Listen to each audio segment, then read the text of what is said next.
ప్రజలకు సమాధానం చెప్పాల్సిన అవసరము ఆయా ఎమ్మెల్యేలు కావచ్చు, పార్టీ ఫిరాయింపులకు భాగస్తులైన ఎమ్మెల్యే పైన ఉంటుంది గదా! ప్రజలు గూడా నిలదీయాల్సిన అవసరం ఉందంటారా? లేదంటారా? ఖచ్చితంగా ఉంటది. ఖచ్చితంగా ఉంటది. ఇప్పుడు ప్రజలు ఇప్పుడు నీకు ఒక టీఆర్ఎస్ బీఫామ్ మీద ఒక టీఆర్ఎస్ అభ్యర్థిగా ఓట్లేసి గెలిపించారు ఎమ్మెల్యేగా. అంటే మీరు టీఆర్ఎస్ ప్రతినిధిగానే చూస్తారు, మిమ్మల్ని గెలిపించిండ్రు. మీరు దాన్ని పక్కకు పెట్టి మీరు కాంగ్రెస్ పార్టీలో ఇంకోటి చేరారనుకోండి, అప్పుడు దాని అర్థం ఏంది? ప్రజల అభిప్రాయానికి మనోభిప్రాయానికి భిన్నంగానే కదా పోయింది, వ్యతిరేకంగానే పోయిందా? ప్రజల అభిప్రాయం కాదని వ్యతిరేకించిపోయినట్టే కదా. మీకంత కొంపలంటుకుపోయేటటువంటి సమస్య ఏమొచ్చింది? మీరు పార్టీ ఫిరాయించాల్సినటువంటి అవసరం ఏమొచ్చింది? ఇప్పుడు అంత పరిస్థితులు ఏముంది? దానికి కూడా టైం వచ్చినప్పుడు ప్రజలు తప్పనిసరిగా సమాధానం చెప్తారు. ఒక ఎమ్మెల్యేల పైన ఇలాంటి ఒత్తిడి ఉందంటే సామాన్య ప్రజలకు న్యాయం చేయగలుగుతారా ఈ ప్రభుత్వం? ఇప్పుడు అదే ప్రభుత్వం చేస్తున్న పని ఏంటంటే, ప్రజలకు ఇచ్చినటువంటి హామీలు, రకరకాల హామీలు ఉన్నాయి, 400 హామీలు.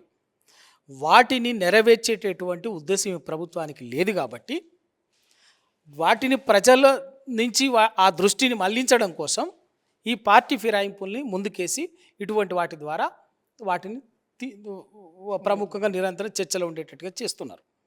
ఇవేం ఎల్లకాలం ఏమి ఉండవు. తప్పనిసరిగా రేపు ఇదే కాంగ్రెస్ పార్టీ కావచ్చు, బీజేపీ కావచ్చు, తెలంగాణకు సంబంధించి వాళ్ళ రకరకాల సమస్యలు వస్తున్నాయి. వాటిని తప్పనిసరిగా ప్రజలకు మీరు ఏ హామీలు అయితే ఇచ్చినారో ఆ హామీలు నెరవేర్చకుండా మీరు కొంత కాలయాపన చేయగలుగుతారేం కానీ ప్రజాక్షేత్రంలో తప్పించుకోలేరు. తప్పనిసరిగా మిమ్మల్ని తరిమే రోజు వస్తుంది. ఎందుకు అంటే వాళ్ళ రైతు బంధు ఉన్నది. రైతు బంధుని రైతు భరోసాగా ఇస్తామని చెప్పిండ్రు. 15,000 అన్నారు. ఇప్పటికి 2 సీజన్లు పోయినాయి. ఇప్పటిది కూడా ఆల్రెడీ స్టార్ట్ అయిపోయింది, మధ్యలోకి వచ్చింది, ఇప్పటికే మొదలు పెట్టాలి. దానికి సంబంధించి మంత్రివర్గ ఉపసంఘం వేసిండ్రు. ఆ పేరు మీద 2 నెలలు 3 నెలలు కథం ఈ సీజన్ కూడా స్కిప్ చేస్తారు. 2 రుణమాఫీ అన్నారు. రుణమాఫీ మీరు మొదట లెక్కలు చెప్పిన రోజు అధికారం లాగానే చెప్పిన మాట ఏంది? 40,000 కోట్లు అన్నారు. 40,000 కోట్లు రుణమాఫీ చేయాల్సి ఉంటుంది అన్నారు. నిన్న దాని నిర్ణయం తీసుకొని ప్రకటించే రోజుకి వచ్చేసరికి ఏమైంది? అది 31,000 కోట్లు వచ్చింది. అంటే 9,000 కోట్లు ఎక్కడ పోయినాయి? ఎందుకు తగ్గినాయి? ఎవరికి కోత విధించిండ్రు? ఏ వర్గానికి విధించిండ్రు? దానికి పెట్టిన నిబంధన ఏంది? ఇది అట్లా రేపు ధాన్యానికి క్వింటాలకు 500 రూపాయల బోనస్ అన్నారు. నిరుద్యోగులకు 2 లక్షల ఉద్యోగాలు అన్నారు సంవత్సర కాలంలోనే. క్యాలెండర్ నోటిఫికేషన్ ఇస్తామన్నారు. తర్వాత 1 ఇయర్లోనే అధికారం వచ్చిన సంవత్సరంలోనే 2 లక్షల ఉద్యోగాలు భర్తీ చేస్తామన్నారు. ఇప్పటికీ 7వ నెల నడుస్తున్నది. ఇంకా 5 నెలలే మిగిలింది. ఎన్ని లక్షల ఉద్యోగాలకు నోటిఫికేషన్ ఇచ్చినారో రేపు సమాధానం చెప్పాలి కదా. ఆ రోజు నోటికొచ్చిన అబద్ధంతో చెప్పిందే చెప్పి గోబెల్స్ ప్రచారం చేసి ఒక్క ఉద్యోగం భర్తీ చేయలేదు అని చెప్పేసి తప్పుడు మాటలు చెప్పి నిరుద్యోగులను రెచ్చగొట్టి సమాజంలో ఆ నిరుద్యోగుల్లో ఓ భయానక వాతావరణం సృష్టించి టీఆర్ఎస్ పట్ల, కేసీఆర్ గారి పట్ల, ప్రభుత్వం పట్ల ఒక వ్యతిరేక భావాన్ని నెలకొల్పి అధికారంలోకి వచ్చారు. ఇవాళ అడుగుతున్నాం, 2014 నుంచి 2023 డిసెంబర్ వరకు ఈ తెలంగాణ రాష్ట్రంలో భర్తీ చేసిన ఉద్యోగాలు 2 లక్షల ఉద్యోగాలు. 2 లక్షల ఉద్యోగాలు, 1-2 కాదు, 2 లక్షల ఉద్యోగాలు ఈ దేశంలో గడచిన 10 ఏళ్ల కాలంలో భర్తీ చేసినటువంటి చరిత్ర ఏ ఒక్క రాష్ట్రంలో కూడా లేదు. ఒక్క తెలంగాణలోనే 2 లక్షల ఉద్యోగాలను భర్తీ చేసినటువంటిది తెలంగాణ కేసీఆర్ గారి ప్రభుత్వం. దాన్ని కూడా అబద్ధం చెప్పి నిరుద్యోగులు రెచ్చగొట్టి ఒకటి భర్తీ చేయలేదు అబద్ధాలని చెప్పిండ్రు. బిడ్డ, ఇవాళ చెప్తున్నాం, భర్తీ చేసి 2 లక్షల ఉద్యోగాలు భర్తీ చేస్తే ఒక్క ఉద్యోగం భర్తీ చేయలేదని చెప్పేసి బదనాం చేశారు కదా, అప్రతిష్టపాలు చేశారు కదా. అదే నిరుద్యోగులు మీరు చెప్పింది ఏంది? సంవత్సర కాలంలో 2 లక్షల ఉద్యోగాలు భర్తీ చేస్తామన్నారు. ఇప్పటి వరకు ఒక్క ఉద్యోగం కూడా భర్తీ చేయలే. 3 నెలల 30,000 ఉద్యోగాలు ఇచ్చినామని చెప్పారు. అది కూడా ఒక అబద్ధం. మీరు ఎంత అబద్ధాలు చెప్తారో 3 నెలల్లో 30,000 ఉద్యోగాలు ఇచ్చినామని చెప్పారు. అవి ఎప్పుడు నోటిఫికేషన్ వేసినాయి, ఎప్పుడు ఎగ్జామ్స్ పెట్టినాయి, వాటికి సంబంధించిన ప్రాసెస్ అంతా ఎప్పుడు పూర్తయింది? ఎప్పుడు కేసీఆర్ గారి ప్రభుత్వంలో, కేసీఆర్ గారి హయాంలోనే నోటిఫికేషన్లు వేసి వాటికి సంబంధించిన దరఖాస్తులు తీసుకొని ఎగ్జామ్స్ కండక్ట్ చేసి రిజల్ట్స్ కూడా సిద్ధం చేసి రిజల్ట్స్ ప్రకటించే సమయానికి వచ్చేసరికి ఎలక్షన్ మోడల్ కోడ్ వచ్చింది కాబట్టి ఆగిపోయినటువంటి వాటిని ఎన్నికలు అయిపోగానే ప్రభుత్వం మారంగానే మీరు చేసిన పనులు ఏంటంటే ఆ భర్తీ చేసినటువంటి వాటికి ఓన్లీ అపాయింట్మెంట్ లెటర్స్ ఇచ్చి మేమే భర్తీ చేసినాం అని చెప్పి చెప్పుకుంటున్నారు. సిగ్గుండాలి అది చెప్పుకోవటానికి. మీకుగా మీరు ఒక్క నోటిఫికేషన్ వేయలేదు, ఇప్పటికీ ఒక్క నోటిఫికేషన్ వేయలేదు. ఒక్క నోటిఫికేషన్ కూడా వేయకుండా ఉద్యోగాలు భర్తీ చేసే పద్ధతి ఈ దేశంలో ఏ రాష్ట్రంలో అమల్లో ఉంది చెప్పండి. నోటిఫికేషన్ లేకుండా ఉద్యోగాలు భర్తీ చేసే పద్ధతి ఉన్నదా ఈ దేశంలో?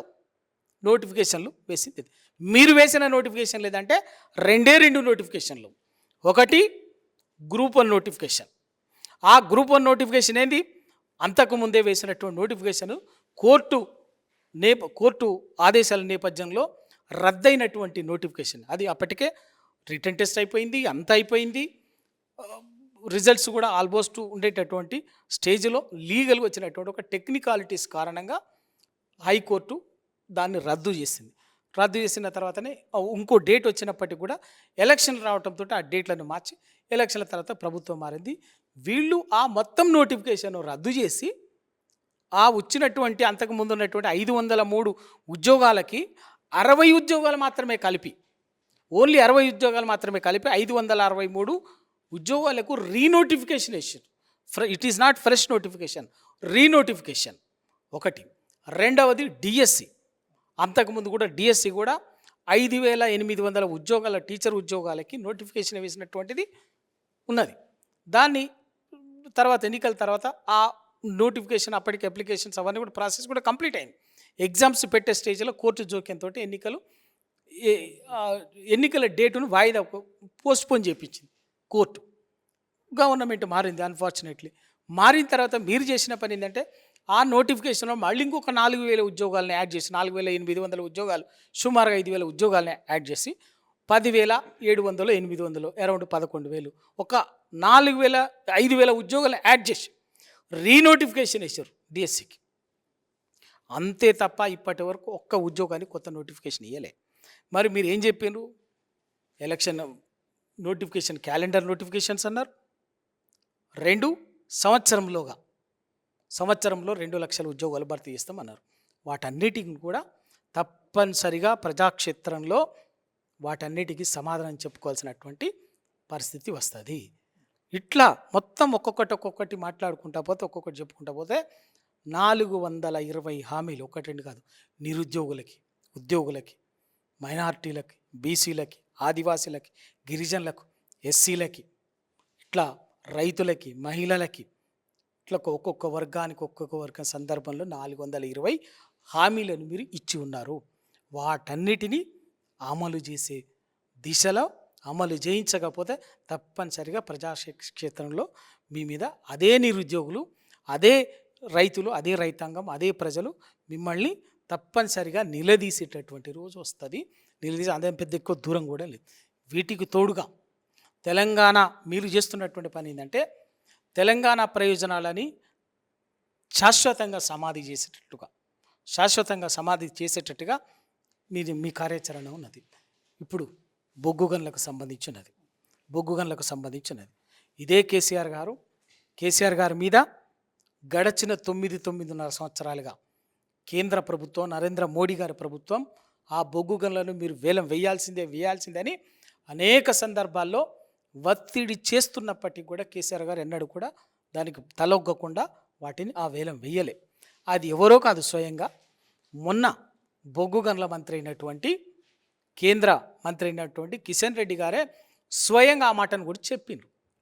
9.5 సంవత్సరాలుగా గడిచిన ప్రభుత్వం మీద మేము కేంద్ర ప్రభుత్వం పదే ఒత్తిడి చెప్పినా, ఎన్నిసార్లు చెప్పినా కూడా బొగ్గు గనుల వేలం వేయలే, మీరు వేస్తారా వేయరా అని చెప్పింది అని చెప్పేసి ఇదంతా డ్రామా.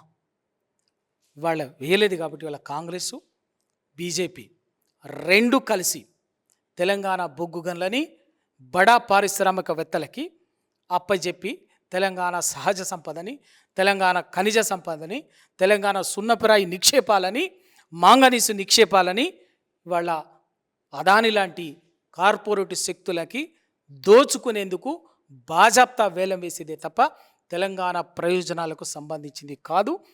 వాటికి సంబంధించి కూడా ఇది శాశ్వతంగా ఏమిటంటే తెలంగాణకు కొంగు బంగారం లాగా ఉన్నటువంటి ఒక తెలంగాణకు ఒక వరప్రదాయినిగా ఉన్నటువంటి ఇవాళ సింగరేణిని శాశ్వతంగా దీర్ఘకాలికంగా దాన్ని కిల్ చేసేటటువంటిది, దానంతటా దాన్ని నష్టపరిచేటటువంటి దెబ్బతీసే దాని మనుగడనే ప్రశ్నార్థకం చేసేటటువంటి దిశగా ఈ రెండు పార్టీలు కలిసి కుట్ర చేస్తున్నాయి.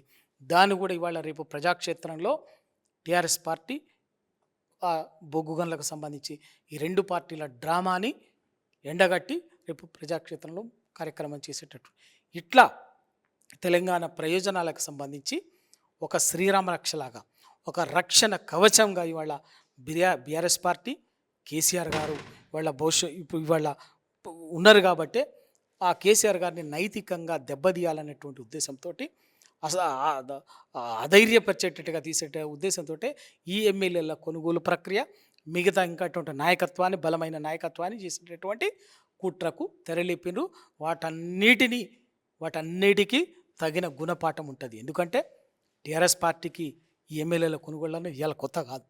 2004 సంవత్సరంలోనే ఆ రోజు ముఖ్యమంత్రిగా ఉన్నటువంటి కాంగ్రెస్ పార్టీ ముఖ్యమంత్రిగా ఉన్నటువంటి వైఎస్ రాజశేఖర రెడ్డి గారు మిత్రధర్మాన్ని విస్మరించి టీఆర్ఎస్ పార్టీ ఎమ్మెల్యేలని తన వైపు తిప్పుకొని టీఆర్ఎస్ పార్టీని రాజకీయంగా మనుగడ లేకుండా బొందబెట్టేటువంటి కుట్రకు ఆ రోజు తెరలేపిండు.